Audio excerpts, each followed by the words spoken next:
안녕하십니까. 교보증권 센장 김영렬입니다. 자, 어느덧 추석 연휴 마지막 날을 맞이하고 있는데요. 자, 연휴 기간 동안 여러분들이 공부하실 수 있는 중급 투자 전략 세 번째 시간으로 첫 번째 날은 이 디커플링에 대한 것을 우려하게 된 배경, 그리고 디커플링에 대한 어떤 이론적인 내용들에 대해서 우리가 공부를 해왔는데, 주식 전략 측면에서 가장 중요한 거는 이 디커플링 환경에서 우리가 어떤 투자 힌트를 얻어야 되느냐, 그것이 가장 중요하다고 볼 수가 있거든요. 그래서 오늘 세 번째 시간에는 바로 그 점을 말씀을 드리려고 합니다.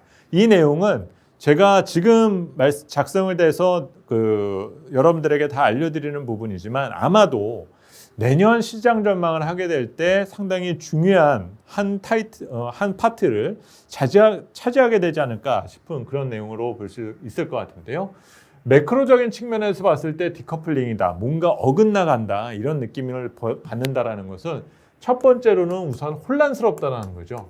뭔가 혼란스럽다라는 거고, 그리고 동조화되지 않는 느낌을 보인다라는 것은 어딘가에서 저항이 자꾸 발견된다라는 거예요. 도대체 이 저항의 실체가 뭔가?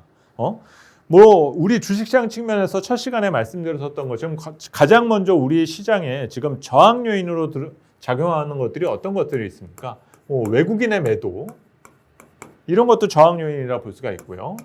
환율 중요하죠. 이런 것들 다 중요하다고 볼 수가 있는데, 그런 거 말고 지금 우리가 뭔가 찜찜해져 가고 있고 주식시장에서 힘듦을 느끼게 되는 이유가 무엇이 있는지, 그게 두 번째 시간에서 말씀드렸었던 것처럼 디커플링이 계속되면은 결국은 양극화 문제에 대한 해결을 사회적으로 요구할 수밖에 없는데, 그런 것들이 지금 진행되어 가고 있는 것은 아니냐. 그러면 그 환경하에서 투자 힌트를 또 우리가 캐치해내는 아이디어 스퀴즈, 짜내는 것이 조금 필요하다라는 거죠. 그래서 오늘 세 번째 시간에 말씀드리려 하는 부분이 바로 그 내용입니다. 자, 그 내용을 보시면 우리가 그동안 1년 동안 가치라고 설명하는 거에서 여러 가지 우선순위를 뒀었던 것들이 있어요. 포스트 코로나 시대에 우리 경제와 사회를 지배할 수 있는 것. 그러면서 플랫폼 기업들에 대해서 우리가 관심을 많이 갖게 됐죠. 언택트 관련된 산업 등에 대해서 관심을 두게 되었고, 이들이 마침 그 변화된 그런 영업 환경과 경영 환경의 수혜를 누려가면서 독점적 지위에 올라가는, 이것이 결국은 가치로까지 이어지게 되는 현상을 보여주게 됩니다. 그리고 뭔가 통제된 환경을 살다 보니까 희소성이 있는 아이템, 그리고 쇼티지에 의한 부분, 이런 것들이 가치를 높이는데 상당히 도움을 주는 변화를 보여주었었고요.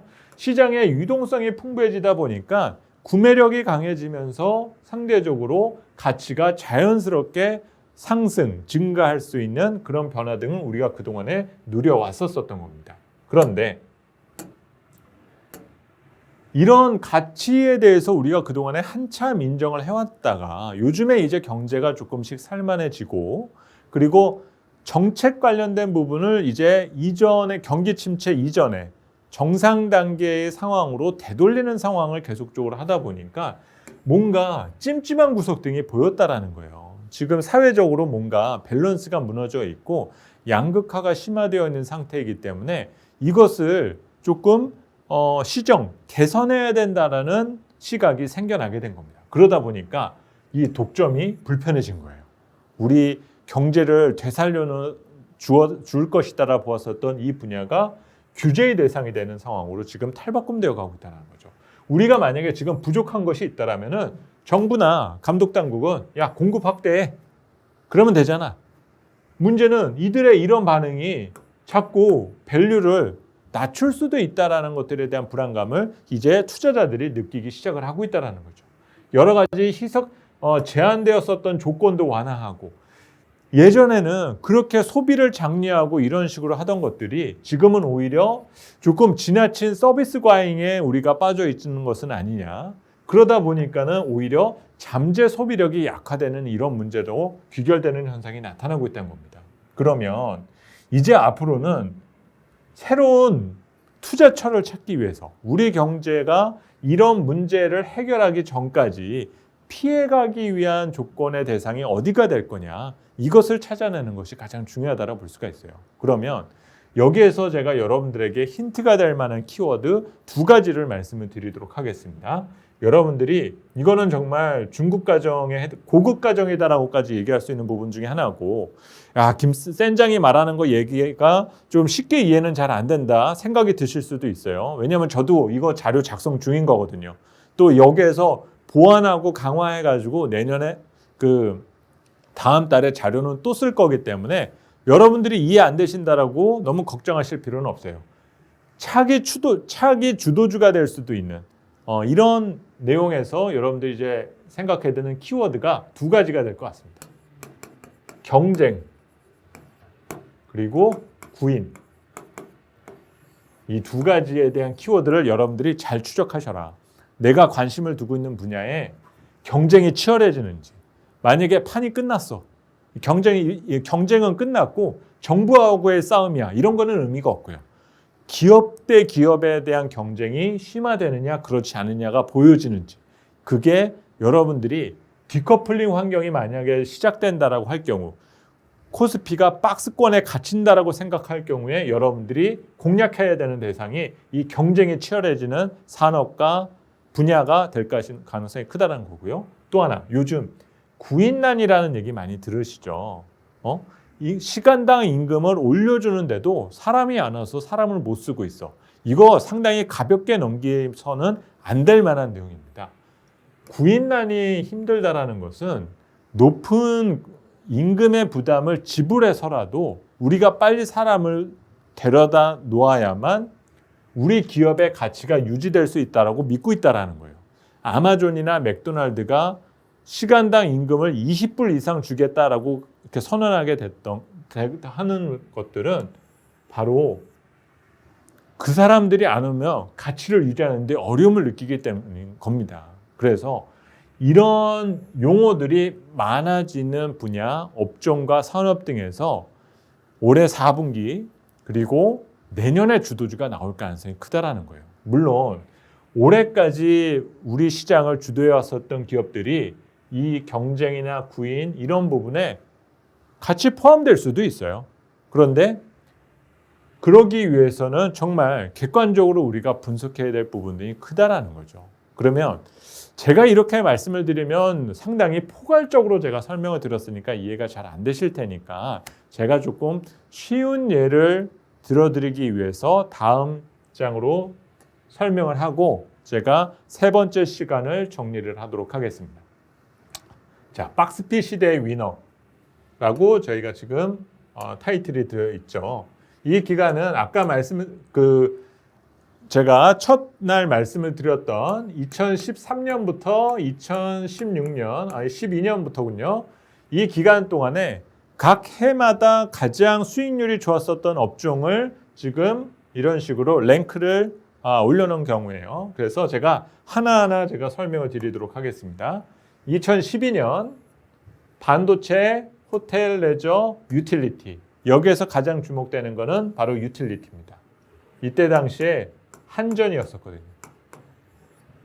한전이 주가가 엄청나게 주가가 올라가는 일이 이때 당시에 벌어졌죠. 전기료 인상이 가장 큰 힘이 되어 왔었고, 또 한전부지 매각 등과 같은 이슈 등으로 인해서 부채도 탕감하는, 그래서 재무제표도 상당히 좋아지는 그런 변화의 과정이 이런 기업들의 주가를 끌어올리는 현상을 보여주었습니다.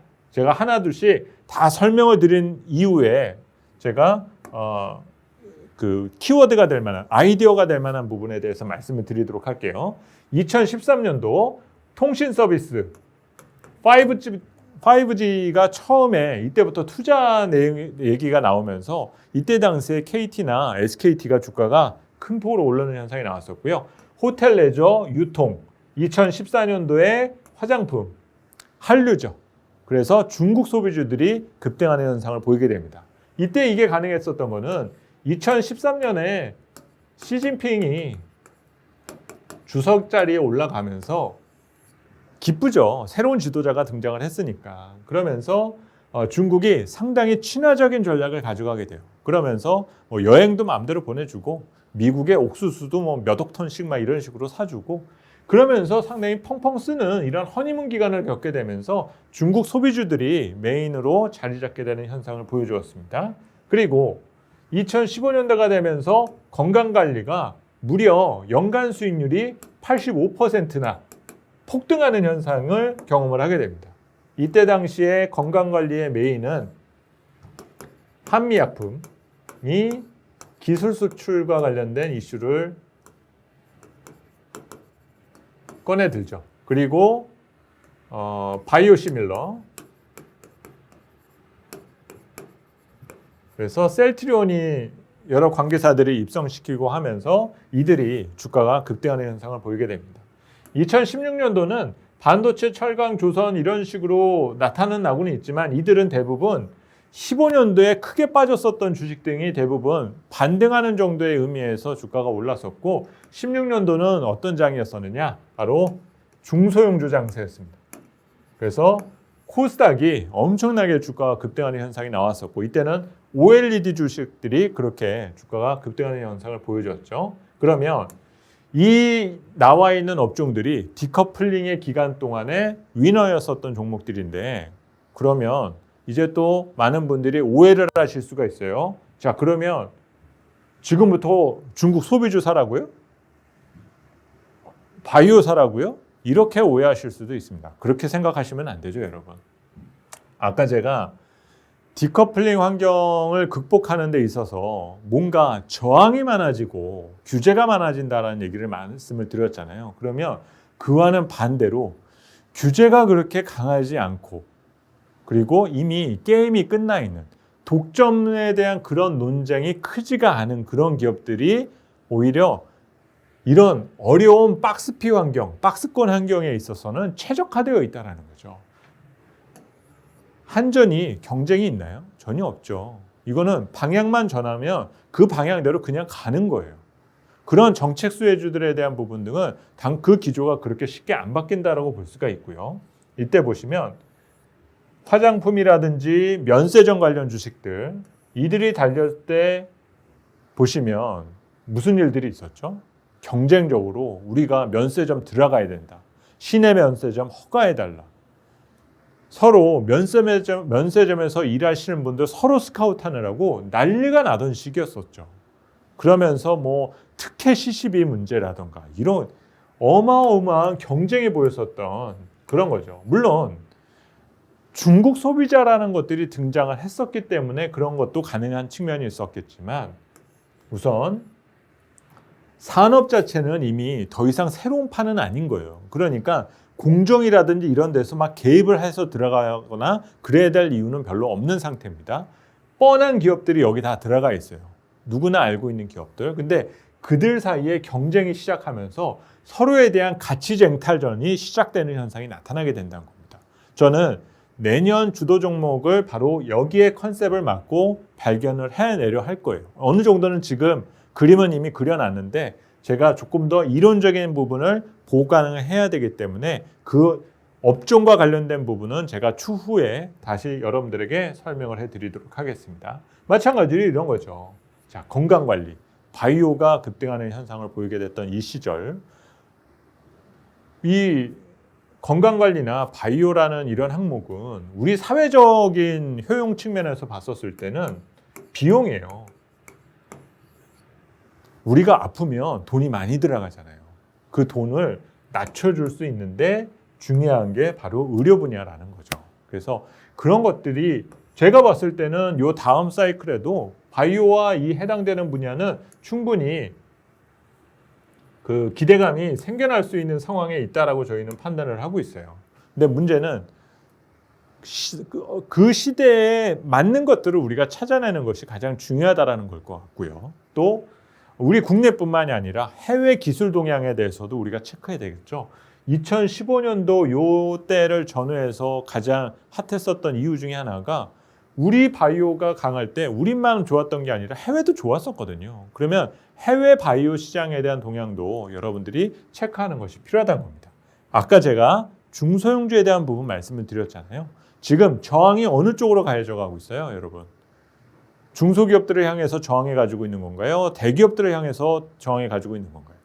아무래도 시장은 대기업에 대한 부분에 상당한 프레셔를 지금 주고 있는 상태가 되고 있는 상태이기 때문에 중소기업들 사이에 잠재력이 더욱더 커질 수 있는 여지 등이 있다는 겁니다. 그래서 중소형주에 대한 투자 기회도 이런 박스핏 시대나 디커플링 환경에서 여러분들이 준비해야 할 부분 중에 하나가 될 수 있다는 겁니다. 앞서 제가 힌트 중에 비용과 관련된 점을 제가 말씀드렸었던 것이 있어요.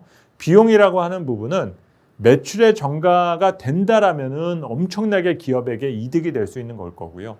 증가가 되지 않게 되면 기업의 수익성을 갉아먹는 마이너스 요인이 된다라고 보시면 됩니다. 그런데 요즘 우리 시대에 이제 위드 코로나라는 부분 등을 여러분들이 많이 요즘엔 듣고 있잖아요. 저는 개인적으로 위드 코로나를 정말 걱정스럽게 생각을 하고 있습니다. 무슨 소리야 센터장, 이제는 코로나에 대해서 너무 의식하지 말고 살자라는 얘기잖아 생각하실 수도 있어요. 하지만 위드 코로나라고 해서 그냥 이제는 코로나를 감기라든지 풍토병 정도로 우리가 인정을 해버리게 되는 순간부터 우리가 생기게 되는 문제는 지금 이 팬데믹이라는 특수한 상황에서 우리가 누려왔었던 여러 비용적 부분 등이 전부 다 우리 지갑에서 나가게 되는 일이 벌어지게 된다는 거죠. 백신, 테스트, 이 모든 것들 이제는 내 돈 내고 내가 사야 된다는 겁니다. 그러면 사회적 전체적 그림에서 봤을 때 우리는 안전한 삶을 영위하는 데 있어서 앞으로 더 많은 비용을 지불하면서 살아가야 되게 된다는 거죠. 생상이 상당히 각박해져 갈 수도 있다는 뜻이 되는 겁니다, 여러분. 이 얘기는 시장의 투자 환경에나 여러 가지 조건 등이 바뀌어갈 수도 있다는 겁니다. 그래서 오늘 연휴 마지막 날이고 여러분들의 머리를 조금은 무겁게 만들어 드릴 수도 있겠지만 어쨌든 중급반이다라는 부분을 여러분들에게 말씀을 드렸기 때문에 이런 내용들 남은 기간에 한번 조금 조용하게 혼자 계시는 시간에 한번 생각해 보시고 또 이제 연휴가 끝나니까 남은 이틀이지만 그래도 중요한 9월 우리가 보내고 있는 상황이지 않습니까? 목요일 아침부터 조금 이제 좀 프레시한 그런 아이디어를 갖고 여러분들과 다시 한번 진행을 해보도록 하겠습니다. 이 3일 동안 진행되었었던 내용들은 꼭 기억해 두셨다가 그리고 이 내용이 4분기 그리고 내년에 또 다뤄지게 될 것이다라는 것 그리고 조금 더 구체화된 내용을 가지고 여러분들에게 설명을 드리게 될 거라는 것도 약속드리면서 자 연휴 마지막 날 에세이 이 정도에서 정리하도록 하겠습니다. 저는 내일 다시 찾아뵙도록 하겠습니다. 감사합니다.